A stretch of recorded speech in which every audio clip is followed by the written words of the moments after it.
places that you may not traditionally think of it being, right? So if your mind goes to the arts like mine, I think that's a logical conclusion. But when you look at a picture like this, for example, what I see here is a group of people who are collaborating, first of all, right? And there's tremendous creativity required in collaboration, in my opinion, right? That in order to solve a problem or work in the way that they're working, there's a need to be able to think about whatever this is differently. If problems were easy to solve, if questions were easy to answer, they wouldn't really be questions worth asking, right? And so what does it mean if something is worth asking? Well, it means it's going to solve something that's important. It means it's going to be hard to do, probably, because if it were easy, somebody would have just done it. You wouldn't have to work on it in a group of smart kids, right? And so creativity can be seen in things like problem solving, can be seen in things like collaboration. What I like about this statement and thinking about creativity, encouraging compassion is that if you start looking for them, you're going to see them in a lot of places. And it's fun to walk around the school and look at it with a lens of those words in your mind. Because you're going to start to see these things in places where you wouldn't have traditionally thought that you would see them. And that's a fun thing. So I can't imagine something more courageous than getting up in front of a group of people. You alluded to that a little bit, right?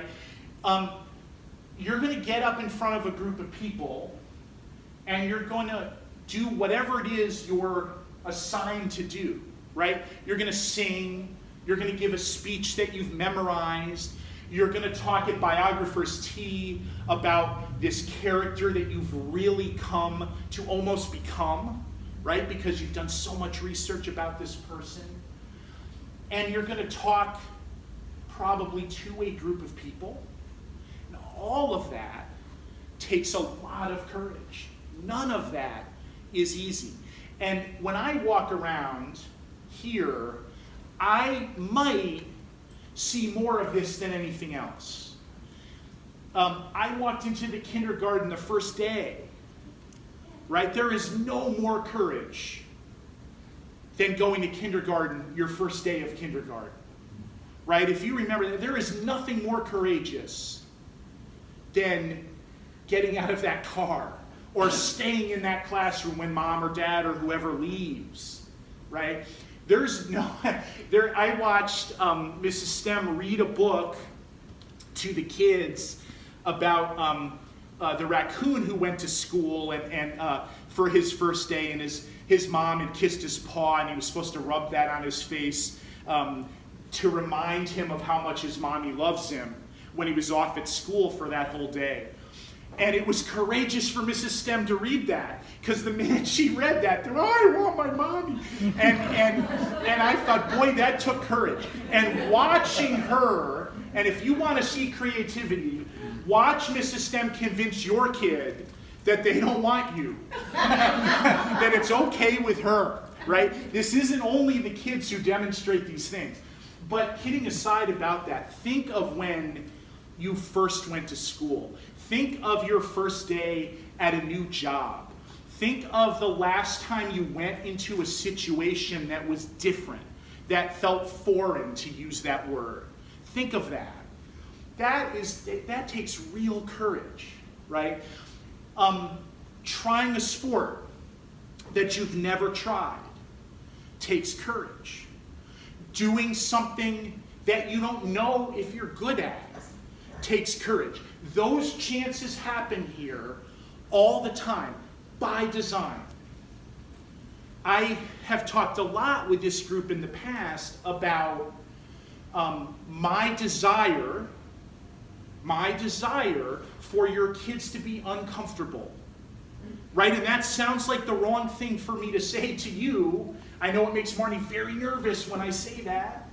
But if you think about it, that's exactly what they're here to do, right? They're here to be uncomfortable. in a situation where we know we can work through that together. We know that we have the same goal in working through that. So those acts of courage are all over the campus. All over the campus. So compassion is something that has just been part of the fabric of this place forever. And so we have an example of our volleyball team doing some community service, and this was part of what they took time away from the practice and did this summer. I have commented to some of the girls on the hairnets, and they enjoyed that I had seen that. But more seriously, right, this is a very obvious vision of compassion, and there's community service all over this place, and we're going to emphasize this a little bit more this year as we think about how important that is in the founding of this school that has been on this spot in this city for 180 years.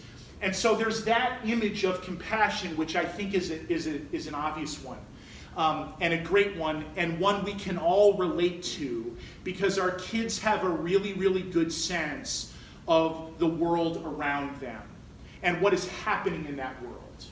And not only do they have that sense, but they have growing sense as they get older about not just the act of packing those boxes to help somebody, which is a fantastic act, but what would the world look like if we could figure out and eliminate the reason why we need to do this in the first place, right?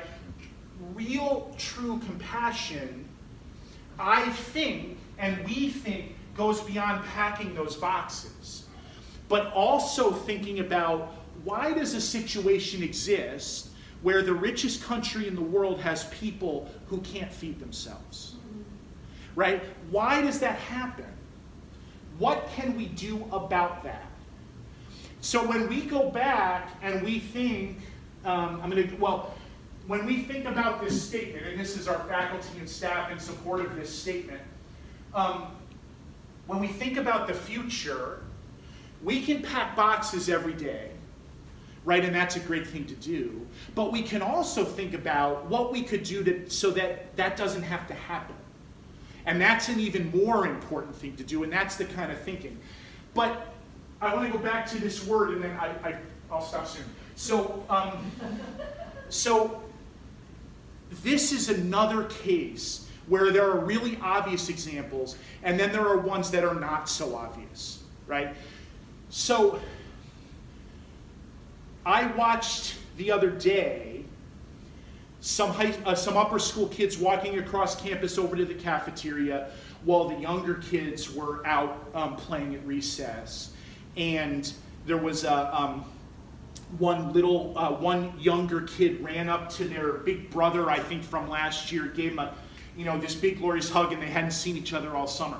So some of you in the room were 15, 16-year-old boys, right? Probably the first thing on your mind was not like 7-year-old boys, right? Was not what younger kids were thinking about how you were behaving or what you were doing or what example you were setting. And I watched this kid stop, leave a group of friends, and spend about 3 minutes sitting on the ground with this little guy talking about their summer, right? So that's the kind of thing that happens here all the time, that if you stop and look, you're going to see. And that is compassion, right? That's courage for that little guy to run up to that big guy, and it's compassion for that big guy to sit there. And he didn't just, this was not a, yeah, great, good to see you, give me a high five. That was I'm going to sit on the ground and talk with you. And we're going to talk. Now, I can tell you the big kid didn't do a lot of the talking. There was a lot of talking, but it wasn't by the bigger kid. But that was compassion, right? I walked into some classes where I watched kids help other kids understand something. I saw that everywhere I went, at every single age, right? I watched that in a calculus class. I watched that in a videography class. And I watched that in 2nd grade, right? And I actually watched it with 7th graders in the computer lab. Middle school kids are not legendary, I don't know if you know, for being nice to each other. That's not a common characteristic of middle school, right?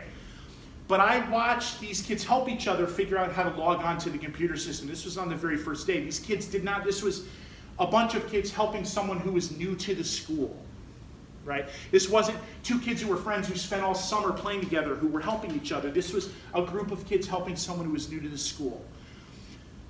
All of that is compassion, and all that is compassion for the right reason.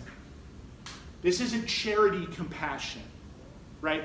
So when you look for these things, and you look for all of these things, and you remember why we're doing it, right, with this thought about future, and you think about what the definition of that is, then you're going to see this a lot. And you're going to see, well, you're going to see all of these things, I guess I should say, a lot. And we've intentionally emphasized the idea of inspiring because, and we want to remember that these are the people who are doing a lot of the inspiration, right? Who understand that that inspiration is part of their, what they're to be trying to do. I also want you to know that the staff is in this picture as well. There are people in that picture who do not teach anybody tomorrow morning, right? But we're all 100% clear that what we're doing, whatever our jobs are, is this. We're all 100% clear about that, right? So no matter what it is I'm doing when I show up here tomorrow morning, I understand that the point of it is that statement. So when the faculty heard this statement last spring, Keith Rauschenberger, our board chair, came to present this statement to the faculty. When he did that, and talked a little bit, reflected a little bit about what it meant to him, the faculty and staff applauded. And the reason they applauded was because they felt that it did so much better of a job of describing what they think their jobs are, right? So everybody in this picture really feels strongly about this. Staff member, faculty member, no matter what. So that's it from me. Sorry that went on a little longer than it should have. We are glad to answer any questions if you would like, if you have any, if I haven't bored you to tears yet. So, and Jaden was nice enough to stay around to do that. So I don't know if people have any questions or comments or thoughts about any of that they'd like to share. I'll say Yeah, two things. please. One is, I also want to thank everybody who has served on